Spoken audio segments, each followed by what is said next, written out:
Hello everyone, সবাই কেমন আছো? আশা করছি যে সবাই ভালো আছো। আমিও বেশ ভালো আছি।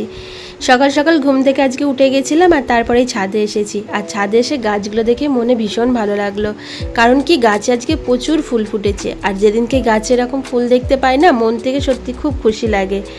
আমার উঠানে এবং ছাদে মিলিয়ে মোট 8 থেকে 9 রকম জবা গাছ রয়েছে। একদিন সুযোগ করে তোমাদের সবগুলো দেখাবো।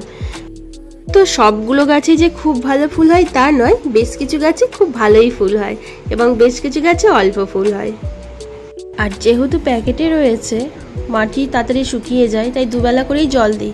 যখন বৃষ্টি টিষ্টি হয় তখন যেরকম প্রয়োজন সেরকম জলটা দিই। তো সে যাই হোক, তারপরে দেখলাম আমার স্টুডেন্টরা পড়তে এলো আর এখন ওদেরকে পড়াতে বসেছি। ওদের পড়ানো শেষ করে নিজের কাজগুলো করে এখন সকালবেলা টিফিন করেছি, সেটা হচ্ছে ছোলা, বাদাম আর সয়াবিন। এইটুকুনি খেয়েছিলাম। আর খাওয়া দাওয়ার পর আবার নিজের কাজগুলো কমপ্লিট করে স্নান করে পুজো দিয়ে নিয়েছি। পুজো দেওয়ার পর আজকে ছিল বাড়িতে মনসা পুজো, মানে লক্ষ্মী পুজোর আগে আমাদের বনভোজন হয়, যেটা মা করে। সেই জন্যই বাড়িতে মনসা পুজো হয়েছিল। তো যাই হোক, আমি তখন ছিলাম না বলে পুজোর ভিডিওটা নিতে পারিনি গো। আর এখন হচ্ছে বৈকালবেলা।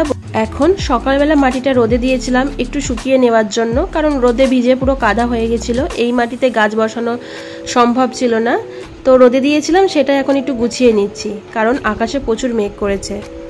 আগের দিন যখন নার্সারিতে গিয়েছিলাম তখন এই দেশি গোলাপ গাছের চারাগুলোই 25 টাকা করে পিস বলেছিল, যে কারণে আমি নিইনি, কারণ ভেবেছিলাম এটা আমি হাতের কাছেই পাবো, সেই জন্য। আর এটা হচ্ছে মাধবীলতা গাছ, গাছটাও বসাবো। তো এই গোলাপ গাছের ডালগুলো মোটামুটি 2 দিন আগে বড়মার বাড়ি থেকে নিয়ে এসেছিলাম। তো আমার বসানোর জন্য একদমই সময় হয়নি। আজকে বৈকালে মনে হলো হ্যাঁ ঠিকঠাক সময় আছে, তো এখন বসাবো গাছগুলো। গাছ বসাতে বা গাছ লাগাতে ভীষণ ভালোবাসি। দামটা বড় কথা নয়, 25 টাকা এমন কিছু বেশি নয়, কারণ এর থেকে অনেক বেশি দাম দিয়ে আমি গাছ কিনি, গাছ তৈরি করি। কিন্তু এই গোলাপ গাছ, এগুলো তো দেশি গোলাপ, এগুলো 12 মাস ফুল হয় এবং খুব সহজে গাছগুলো যদি একটু যত্ন করতে পারি হয়তো লেগে যাবে। তো তাই ভাবলাম যে এটা নার্সারি থেকে কেন নেব, কারণ একই ফুল, একই সব কিছু। তো পাশের বাড়ির বড়মার গোলাপ গাছ ছিল, তো গাছটা কেটে দিচ্ছিল, আমি সেইখান থেকেই বড়মার থেকে ডাল নিয়েছি। বেশ ভালোই হলো, আমার প্রয়োজনটা মিটে গেল। তো আমি এখানে মাটি আর গোবর সার 50-50 নিয়েছি এবং সেটাতেই এখন গাছের ডালটা দিয়ে ভালোভাবে বসিয়ে নেব। একটু অ্যালোভেরা জেল দিয়ে তারপরে বসাচ্ছি। আচ্ছা, কাদের কাদের বনভোজন আছে একটু জানিও।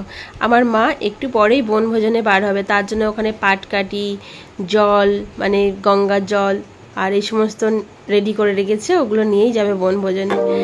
এর ডিটেলসটা আমি বেশি কিছু এখন বলতে পারছি না। তো যাই হোক, কার কার বাড়িতে বনভোজন আছে অবশ্যই জানিও।